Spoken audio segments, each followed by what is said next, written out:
संत श्रेष्ठ ज्ञानेश्वर माऊलींच्या सासवडवरून पुढे चाललेल्या पालखीमध्ये दिंडीमध्ये आज एक भरधाव ट्रकने काही वारकरी महिलांना उडवलं। 3 महिला जागीच मृत्युमुखी पडल्या। 3-4 महिला जबर जखमी असल्याची बातमी आहे। त्या जखमी महिलांच्यावर योग्य ते उपचार होऊन त्यांना योग्य त्यांच्या प्रकृतीमध्ये तात्काळ सुधारणा व्हावी। त्याचबरोबर मृत महिलांना मी श्रद्धांजली अर्पण करतो।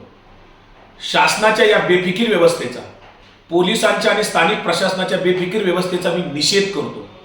वारीमध्ये वारकऱ्यांची काळजी घ्यायची असते, अशा वेळेस असा ट्रक वारीमध्ये घुसू कसा शकला? पोलीस यंत्रणा काय करत होती असा आमचा जाहीर सवाल आहे। मुख्यमंत्री वारकरी महामंडळ गेल्या वर्षी सरकारने जाहीर केलं होतं, त्या अंतर्गत वारीमध्ये अपघाती मृत्यू पावलेल्या वारकऱ्यांना विमा देण्याची सोय जाहीर केली, घोषणा केली। परंतु गेल्या वर्षी सुद्धा वारीमध्ये ज्या मृत वारकऱ्यांचा अपघात झाला त्या वारकऱ्यांच्या कुटुंबियांना अद्यापपर्यंत 1 वर्ष झालं अपघात विमा मिळालेला नाही। शासनाने घोषणा केली, GR काढला।